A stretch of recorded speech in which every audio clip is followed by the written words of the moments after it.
네, 너무 은혜가 되었습니다. 우리 박수 한번 더 하나님께 영광의 박수 올려드리겠습니다. 네, 우리 너무 은혜가 넘칩니다. 그리고 우리 김명자 사장님 어디 계신가요? 네, 거기 계시군요. 네. 아니 너무 이게 귀한 날에 늘 방문해 주셔서 너무 감사한데 제가 딱 생각해봤어요. 이 정도면은 슬슬 어떤 가족으로 진입이 되는 것이 아닌가라는 생각을 해보면서 인기가 많으셔서 휴일날 이곳저곳 많이 찾으시겠지만 슬슬 발을 들여놓으셔도 되지 않을까라는 저의 개인적인 좀 생각을 해봤습니다. 함께 오셔서 늘 함께 예배드리고 또 교제 많이 했으면 좋겠습니다. 너무 오셔서 진심으로 환영하겠습니다. 오늘 창립 9주년이 되었습니다. 저는 늘 창립 주일이 돌아오면은 그런 생각을 제가 좀 합니다. 한 해 한 해 하나님의 도우심이 없었다면 교회가 유지되는 것은 불가능하다. 맞습니까? 네, 진짜 맞아요. 혹시 이 중에서 교회를 다녀서 물질적으로 대박 났다. 손 들어보세요. 내가 돈벼락을 맞았다. 교회를 다녀가지고 손 들어보십시오. 다시 사는 교회를 와서 영혼은 다시 살았는데 다른 건 다시 안 살았다. 다른 것도 같이 다 살았다. 이거 별로 없으시잖아요, 그렇죠? 그러니까 이게 온다는 것이 기적 같은 것이죠. 교회는 기본적으로 비영리 단체이기 때문에 자발적으로 여러분들이 매 주일날 나오지 않으면은 교회 자체가 유지가 될 수가 없습니다. 그렇다고 해서 또 목사님이 너무 잘생겨가지고 뭐 안구 정화를 하러 온다. 주 한 번씩. 뭐 그런 분들도 있으십니까? 혹시 손 들어 보십시오. 없잖아요. 없어요. 네. 영혼 없는 손을 한 분이 들어주셨습니다. 네. 그거 거의 없습니다. 예. 제가 항상 또 여러분에게 늘 좋은 소리만 하는 것도 아니고 늘 축복의 말씀만 전하는 것도 아니고 여러분들이 들으시기에 조금 불편한 그런 말도 하는데도 불구하고 여러분께서 예배를 나오시지 않습니까? 교회를 사랑하지 않습니까? 그런 의미에서 교회가 9년 동안 해체되지 않고 공중분해되지 않고 유지될 수 있었던 것은 하나님의 은혜라고 밖에는 설명할 길이 없다고 생각합니다. 지금까지 교회의 가족이 되어주시고 출석해 주셔서 진심으로 감사드립니다. 어떤 분이 제가 이번에 1박 2일 수련회를 갔다 왔는데 어떤 분이 저에게 목사님이 물어요. 아니 그 교회는 조그마한 교회가 왜 이렇게 교역자들이 끊이지 않고 계속 거기 머무는 것이냐 라고 그래서 제가 비결을 가르쳐 드릴까요? 그랬더니 비결을 알고 싶다. 나는 벌써 수십 년 하는데도 부교역자가 한 명도 없다. 비결이 뭐냐? 그래서 목사가 무능하면 됩니다 라고 제가 그랬습니다. 목사가 무능하면은 뭐가 발동하냐? 측은지심이 발동하거든요. 그래서 저거 혼자 놔두면 저 어디 뭐 교회 하겠나 이런 마음이 들면서 사람들이 이게 합하게 마음을 이렇게 합하게 되는 것이죠. 그래서 저희는 처음에 개척할 때부터 늘 부교역자님들이 끊이지 않고 늘 넘쳐났던 비결을 말씀드렸더니 굉장히 쩝쩝 소리만 내시면서 그냥 그다음부터 교제를 하지 않았습니다. 창립 9주년을 맞이해서 오늘 방문해 주신 분과 또 이 부족한 저와 함께 해주신 교회 가족분들 우리 모두 다 바라보시면서 하나님께 감사의 의미로 박수 올려드리겠습니다. 네, 감사합니다. 네, 포인터가 어디 있을까요? 네, 거기 있군요. 네, 감사합니다. 2023년에 6월 달에 이런 설문을 다룬 기사가 있었습니다. 보시면은 제 보고 있나요? 네. 보시면은 온라인 쇼핑 리서치 기업 메타 서베이에서 한 설문인데요. PPT에서 한국 정경신문 2023년 6월 7일자 기사를 인용을 좀 했는데요. 온라인 쇼핑을 하다가 허위 광고 피해를 당한 적이 있느냐고 물었더니 6%가 피해를 당한 적이 있다라고 말했습니다. 그러면 어떤 제품을 사려다가 피해를 당했냐고 다시 물어봤습니다. 그랬더니 45.1%가 건강 보조제를 사려다가 피해를 당했다라고 이렇게 말했습니다. 여러분도 건강 보조제를 사려다가 피해를 당한 적이 있나요? 녹용환이라고 했는데 알고 보니까 그냥 아무것도 아니더라, 찰흙이더라, 이렇게 하면서 좀 사기를 당한 적이 있으십니까? 현대인들이 그만큼 건강 보조제에 관심이 많다는 것을 드러내 줍니다. 그리고 현대인들이 많이 찾기 때문에 건강 보조제 허위 광고도 늘어나는 것이겠죠. 제가 몇 달 전에 다른 교회 가서 금요기도의 말씀을 전하고 왔는데 끝나고 그 목사님과 좀 늦게까지 교제를 하게 됐거든요. 그러니까 이제 제가 좀 피곤한 게 보였나 봐요. 그러더니 주섬주섬 어디서 청심원 같은 것을 꺼내서 저를 이렇게 주시더라고요. 이거 비싼 건데 이거 먹으면은 하나만 먹어도 피로가 풀린다라고 하시면서 저를 챙겨줬습니다. 이제는 목사님들도 건강 보조제 한두 개 정도는 언제나 비치해 두고 이렇게 드십니다. 물론 저희 집에도 많지는 않지만 있어요. 건강이 얼마나 중요한 것을 알기 때문에 그만큼 신경을 쓰는 겁니다. 저뿐만 아니라 교회 가족분들의 집에도 분명히 있을 겁니다. 제가 봤을 때는 서너 개도 넘게 있을 거예요.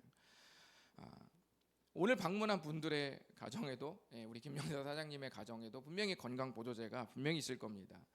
그런데 잘 생각해 보면 우리가 육체만큼이나 우리의 이 내면을 건강하게 만드는 일은 그만큼 우리가 중요하다고 할 수 있겠습니다.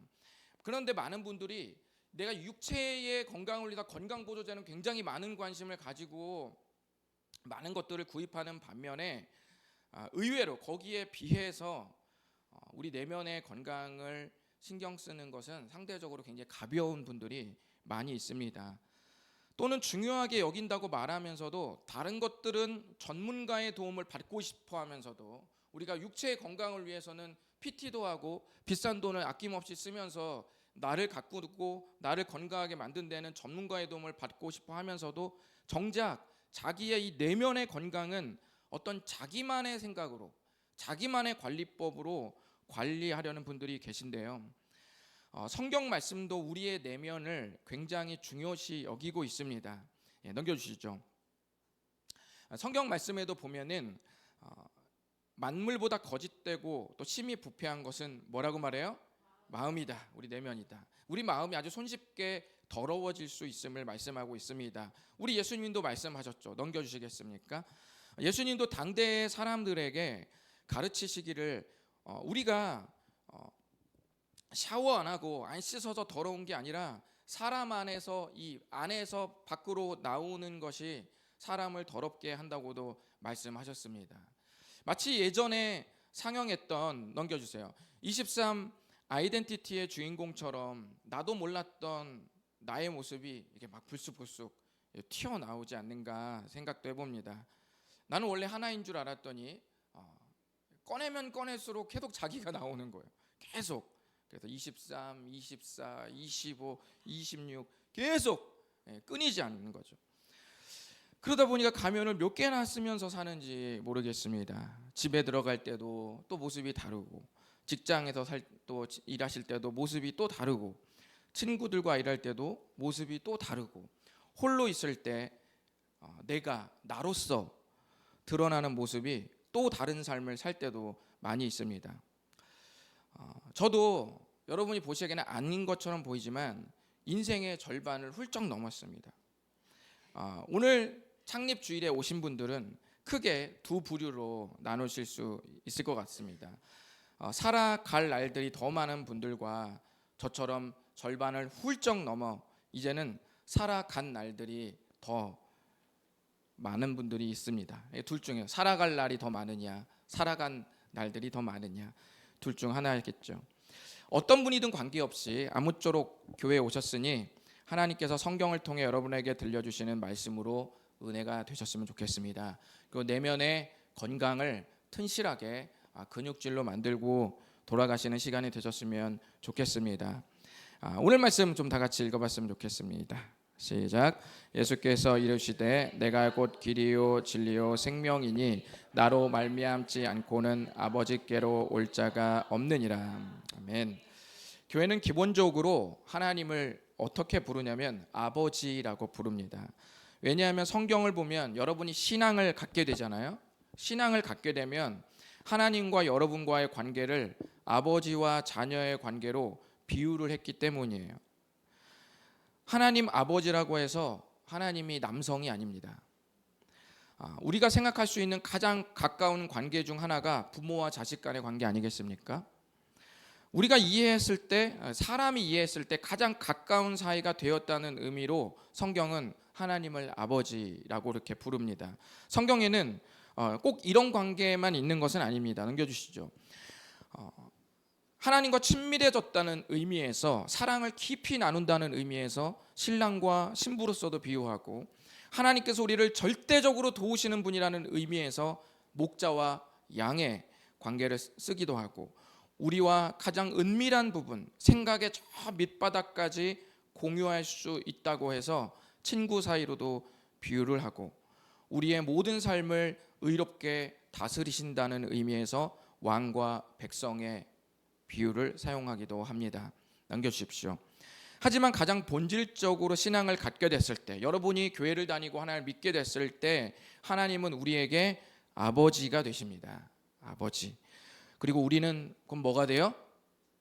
네, 우린 자녀가 됐죠. 어떤 때는 아버지가 된다니까 우리는 뭐가 되니까 어떤 분은 어머니가 된다라고 말하는 분이 있어요. 네, 하나님이 아버지가 되시고 우리는 자녀가 되는 것이죠. 넘겨주십시오. 그런데 오늘 말씀을 잘 보시면 아버지께로 가려면 그냥 가면 되는데, 예수님께서 말씀하시기를 나로 말미암지 않고는 아버지께로 올 자가 없다, 이렇게 말씀하셨습니다. 하나님께로 가려면 우리 예수님을 통하지 않고서는 절대로 올 자가 없다라고 말씀하셨습니다. 마치 다리 저편에, 끊어진 다리 저편에 주님이 계신데 뭔가 예수님이 그것을 이어주지 않고서는 뭔가 갈 수 없는 것 같은 그런 느낌으로 그렇게 지금 말씀을 하고 있습니다. 그래서 교회는 예수님을 강조합니다. 왜냐하면 예수님이 아니고서는 하나님께로 갈 자가 없기 때문에, 올 자가 없기 때문에 예수님을 강조합니다. 예수님이 어떤 분인지 알아야 비로소 내가 그리스도인이 되었다고 말할 수 있습니다. 넘겨주시죠. 그래서 여러분이 늘 듣는 기독교의 기독은 그리스도를 한자로 표기한 겁니다. 그리고 그리스도라는 말은 구원자라는 그리스어예요.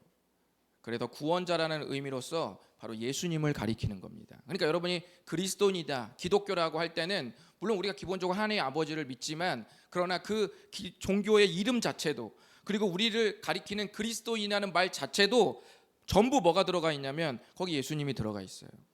그래서 예수님을 빼놓고서는 절대로 내가 기독교인이라고 말할 수 없습니다. 그래서 여러분이 예수님을 믿으면 돈으로는 절대로 살 수 없는 가치 있는 삶을 살 수 있습니다. 그리고 여러분의 인생이 이전과는 비교할 수도 없는 새로운 차원의 삶이 펼쳐집니다.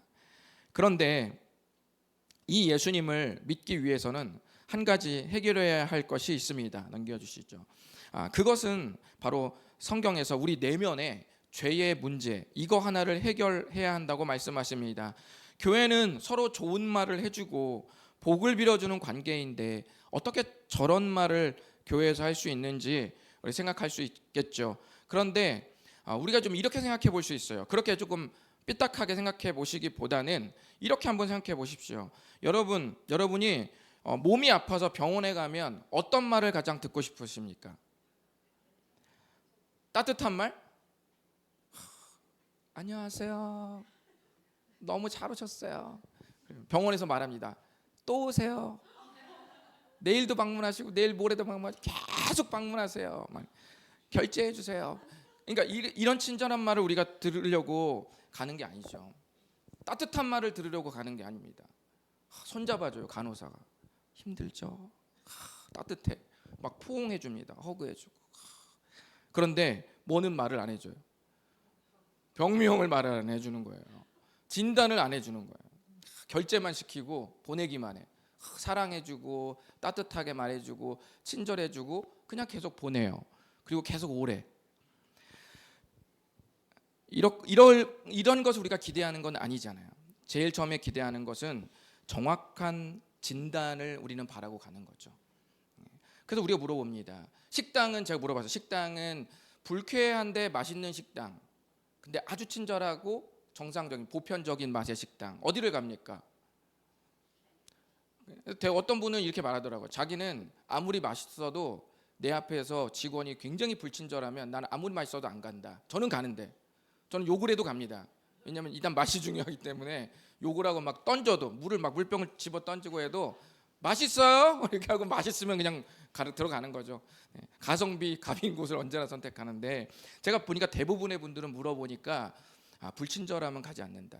그런데 병원은 다르더라고요. 병원은 허름하고 이 병원장이 굉장히 불친절해요. 그리고 의사가 굉장히 거칩니다. 나가, 들어와, 막 이렇게 해도 고개 쳐들어, 뭐 이렇게 말을 해도 그냥 거기를 비집고 들어가는 거예요. 그러니까 정확하기만 하면 병원은 무조건 거기가 사람이 넘쳐나더라고요. 그러니까 우리가 병원에서 기대하는 것은 친절하거나 따뜻한 건 둘째고 그게 안 중요하다는 게 아니라 그건 둘째고 정확한 진단을 우리는 기다린다는 거예요. 저희 사모님은 오래전에 맹장 수술을 했습니다. 그리고 담낭 제거도 했습니다. 그리고 둘 다 아이도 수술해서 낳았습니다. 수술 이력이 굉장히 많은 분이신데 맹장 수술을 했는데 첫 번째 병원에서 오진을 해서 굉장히 위험할 뻔했었습니다. 병원은 친절하기 전에 따뜻하기 전에 정확한 진단을 먼저 말해주는 게 필요합니다. 그래야 회복해서 계속 살 수 있기 때문입니다.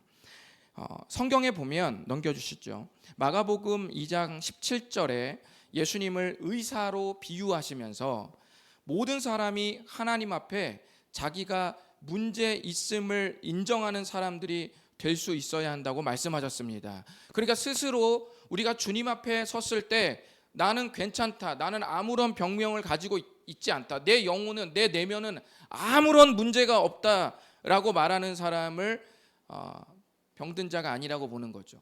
그리고 내 내면에 주님 앞에 해결해야 될 것이 있다라고 고백하는 사람을 그런 사람에게 예수님이 뭐가 돼요? 의사가 된다라고 말씀하시는 겁니다. 넘겨주십시오.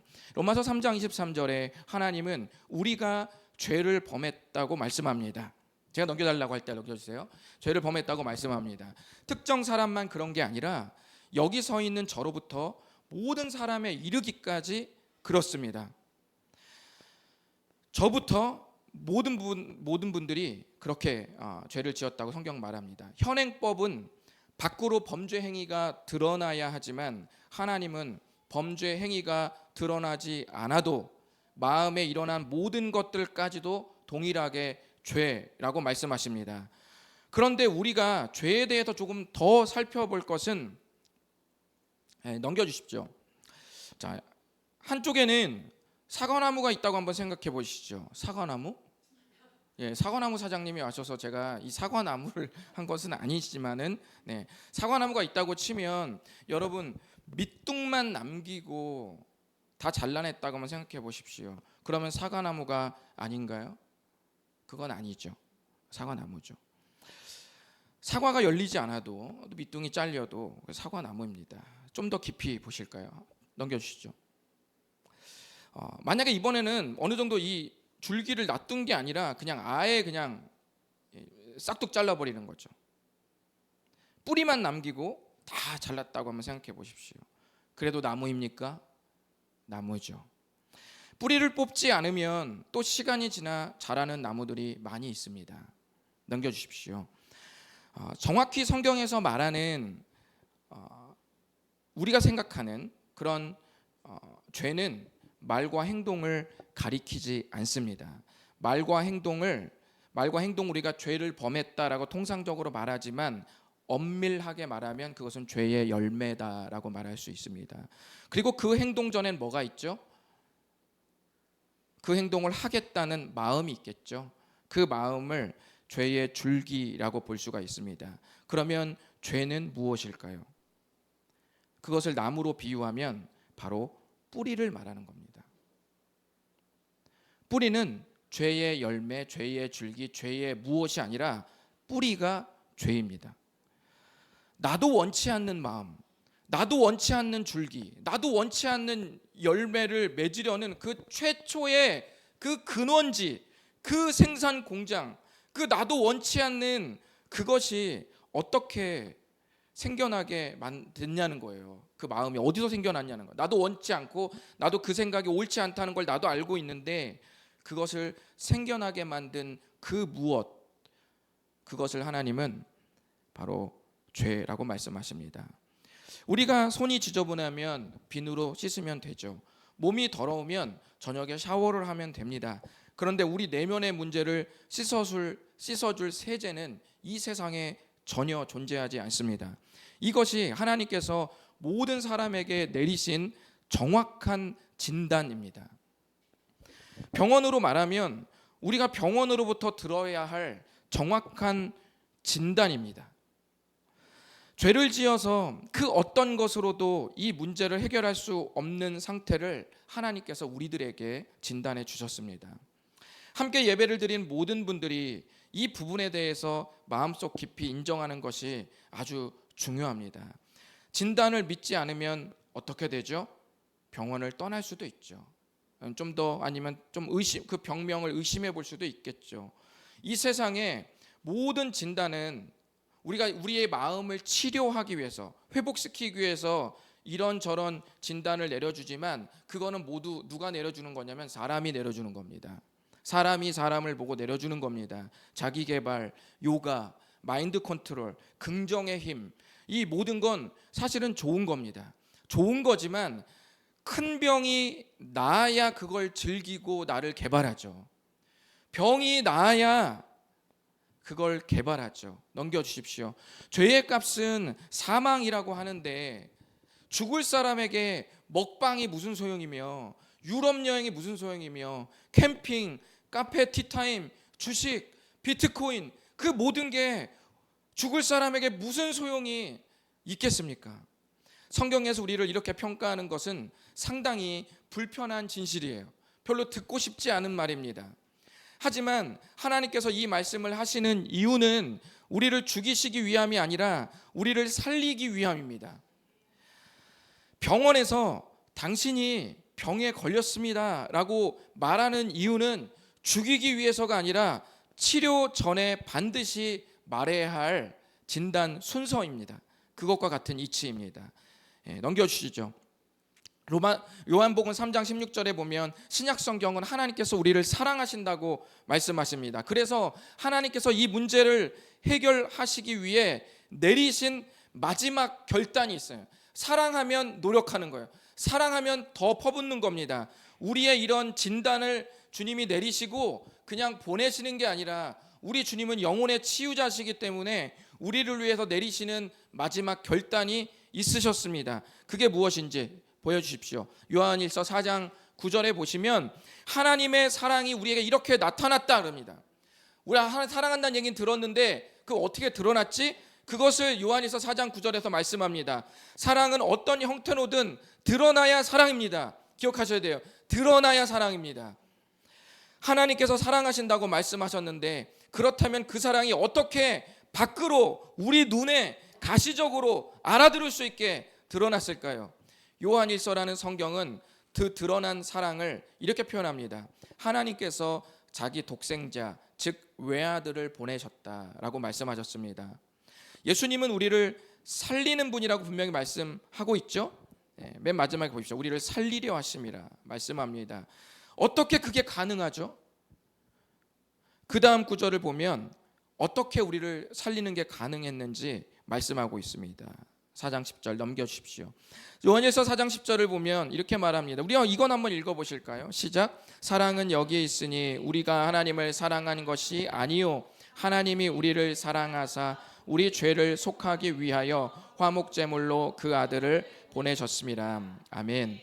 예수님을 보낸 이유가 정확히 있습니다. 그 이유는 우리 죄를 속하기 위해서라고 말씀합니다. 속한다는 말은 무슨 말이냐면 값을 지불한다라는 뜻이에요. 값을 지불한다. 죄의 값인 사망을 지불하고, 마치 가게에서 우리가 뭘 살 때 사고 지불하듯이 죄의 값을 주님이 지불하고 하나님과 우리가 화목한 관계로 관계가 되게 하기 위해서 아들 예수님이 오셨다고 그렇게 분명히 말씀하고 있습니다. 한 구절만 더 읽어보시겠습니다. 로마서 5장 8절 넘겨주시죠. 시작. 우리가 아직 죄인 되었을 때에 그리스도께서 우리를 위하여 죽으심으로 하나님께서 우리에 대한 자기의 사랑을 확증하셨느니라. 아멘. 죄의 값인 사망을 지불한다고 했죠. 죄의 값이 뭐라고 그랬죠? 사망이라고 그랬죠. 그래서 예수님이 우리를 위해서 어떻게 하시는 거예요? 죽으시는 거예요. 죄의 값은 화폐로 지불하는 게 아니라 사망으로 지불하는 거예요. 그래서 하나님께서 우리를 살리기 위해서 자기 아들 예수님을 사망으로 죽으셨습니다. 죽이셨습니다. 그 죽음은 원래 누가 죽어야 할 죄의 값이었죠? 우리가 죽어야 될 죄의 값. 죄를 지은 모든 사람들이 죽어야 할 죄가 지불하라고 말한 그 죄의 값이었습니다. 넘겨주십시오. 이 사실을 믿는 사람이 뭐가 되냐면 하나님의 자녀가 된다라고 성경에서 말씀하고 있습니다. 처음에 제가 말씀드렸죠. 아버지와 자녀의 표현은 우리가 신앙을 갖게 됐을 때 친밀한 관계가 되었다는 성경의 가장 극적인 비유라고 말씀드렸습니다. 이 사실을 우리가 믿는 겁니다. 예수님의 친절을 믿는 게 아니고, 예수님의 말투와 언행을 믿는 게 아니고, 그분의 어록들을 믿는 게 아니라 그분이 우리를 위해서 하신 바로 이 일, 이 사건, 이것을 믿는 것이 하나님의 자녀가 되는 것이고 그리스도인이 되는 겁니다. 교회를 오래 다니면 자연스럽게 그리스도인이 되는 게 아닌가요? 되는 거 아닙니다. 헌금을 많이 내면 자연스럽게 그리스도인이 되는 게 아닌가요? 그리스도인이 되는 거 아닙니다. 개과천선해도 똑부러지게 살기 시작한다고 해서 그러면 내 삶이 변화됐으니까 그리스도인이 된 거 아닙니까? 똑부러지게 개과천선해도 그리스도인이 되는 게 아닙니다.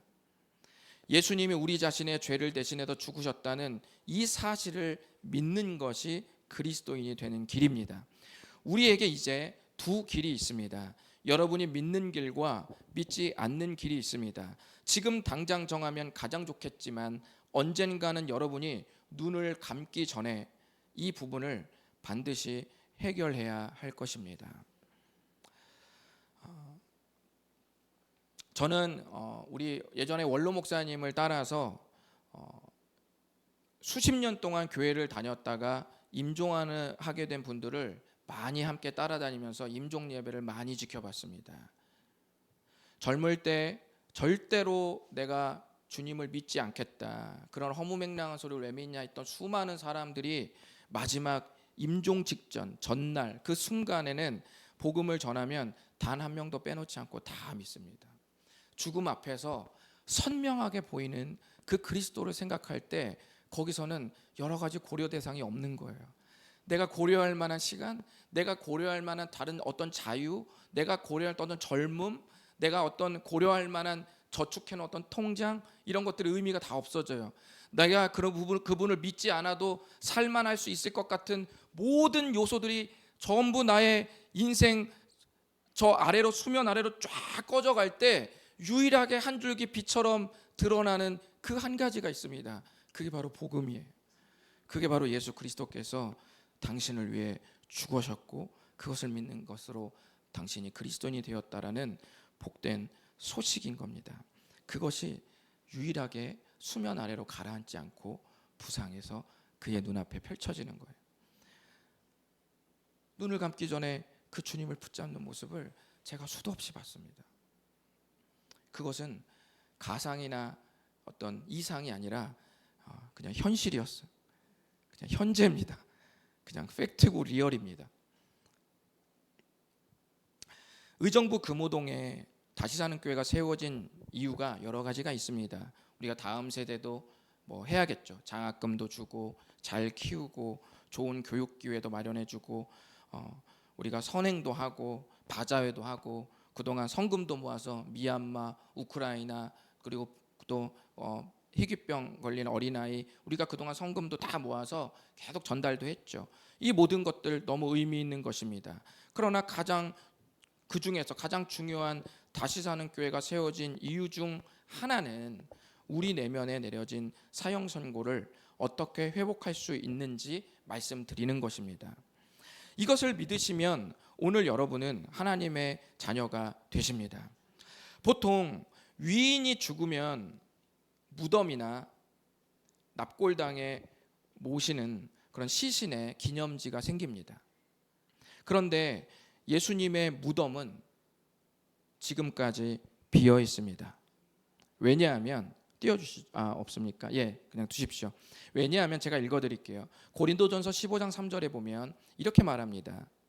성경대로 그리스도께서 우리 죄를 위하여 죽으시고 장사 지낸 바 되셨다가 성경대로 사흘 만에 다시 살아나사 게바 베드로에게 보이시고 그 후에 12 제자에게와 그 후에 500여 형제에게 일시에 주님이 다시 살아나신 것을 보여주셨다고 말씀하셨습니다. 왜냐하면 우리 주님께서 3일 만에 다시 살아나셨기 때문입니다. 그래서 우리는 죽으신 분을 믿는 게 아닙니다. 살아계신 예수님을 믿는 사람들입니다.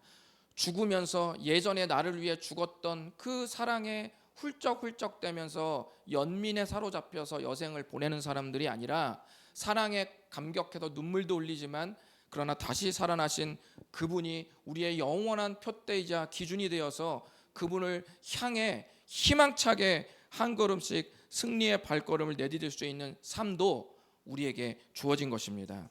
이 예수님을 믿는 것으로 우리는 하나님의 자녀가 됩니다. 넘겨주십시오. 요한복음 14장 6절에 보면 예수님을 믿는 것이 그래서 하나님을 만나는 길이 될 뿐만 아니라 우리 인생의 또한 길이 됩니다. 그분을 믿기로 결정하는 것이 진리를 선택한 셈이 되고 그분을 믿을 때 죄로부터 내려진 사형 선고에서 완전히 다시 회복되는 길이기 때문에 예수님이 곧 생명도 되는 것입니다. 현재 예수님이 여러분에게 어떤 분입니까? 넘겨주시죠. 현재 여러분에게 예수님은 없어도 되는 분인가요? 아니면 없어도 되지만 있어서 딱히 나쁠 건 없는 분인가요?